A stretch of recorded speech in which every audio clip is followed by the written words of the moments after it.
body unified.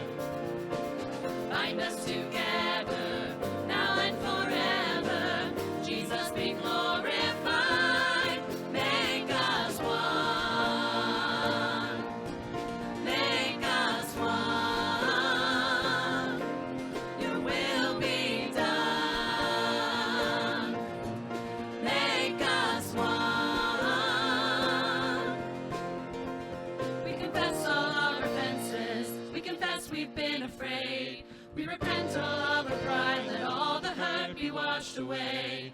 For all the wars and violence against our enemy, come and heal our land with your great river. Restore the family and make us one. Make us one. Let your kingdom come. Make us one. Oh, make us one.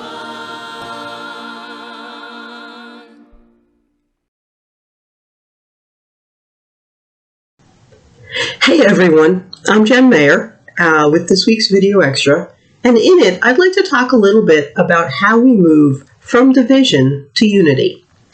And I'd like to start with a story. When I was in my 20s, I formed an unlikely friendship with a woman from my church named Dottie. She was at least 60 years older than me, and over time, volunteering together, we became buddies. And then her health took a turn for the worse, and she couldn't come to church anymore.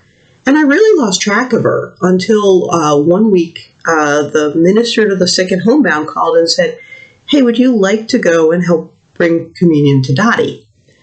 And I thought, I'd really like to, because I haven't seen her in so long. So we went, and it was great seeing her. And to everyone's surprise, she agreed to let me bring her communion. And it was a surprise because for all of her life, her husband had drank too much, and she always thought her home was chaotic and was never really feeling good about bringing people into it. And so for about 3 or 4 years, not really all that regularly, but I brought her communion when she was feeling well enough to have it. And over that time, she had been sick a few times, had been anointed a few times, but finally got to the point where she was in the hospital, and it was pretty clear that this was the final illness. And so she had 6 kids. They were living in all over the country. And so they moved her to hospice, and the call went home to come back home and say goodbye to Mom. And so they did. And then the surprise was that despite being, basically hanging on to life because of a morphine drip, she lived for more than 2 weeks. I think it was 15 days. And it was kind of weird because you'd said goodbye to her and you were waiting for the call and it just never came. Well, it was also very strange for her kids to have that much time together because they had really, once they grew up and moved out of the house, they hadn't been back. Not all together. It was not the family that had the Norman Rockwell Christmases. And so at the funeral, one of her sons was speaking and said that those 2 weeks were a gift from his mom to his siblings, that there had been a tremendous experience of reconnecting as adults, healing some of the wounds of childhood,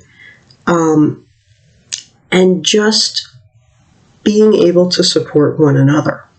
Then I want to think about, we just passed the anniversary of September 11th, and that brought back for all of us, I'm sure, different memories. But when I was thinking about unity, it particularly struck me the experience of how very differently we felt as a country in the days and weeks that followed 9/11.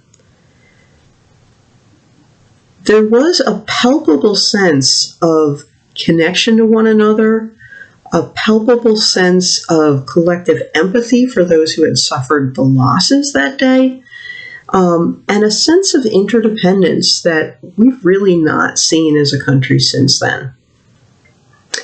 So then I got to thinking, well, what do those two experiences, this friend's death and the bringing together of her family, and the experience after 9/11 have in common, and what do they teach us about ways to find unity?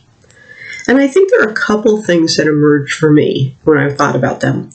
One was, it was a reminder of who we are, and kind of our purpose.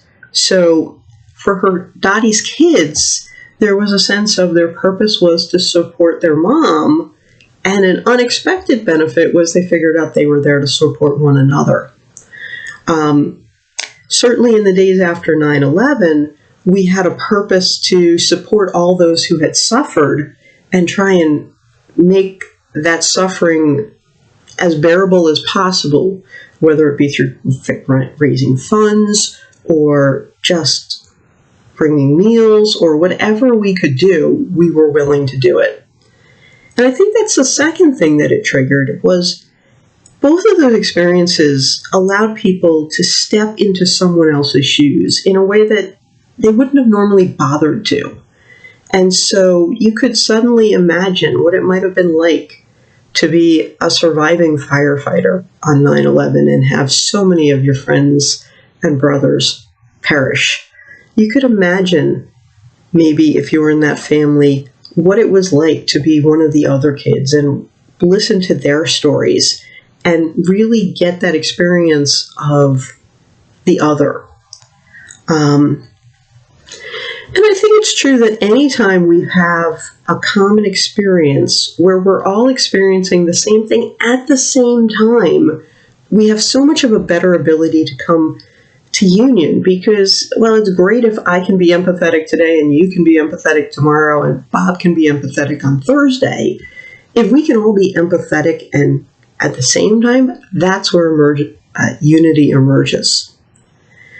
So I wanted to just ask you, what has been your experience? What have been the things that have helped you move from division to unity in your life?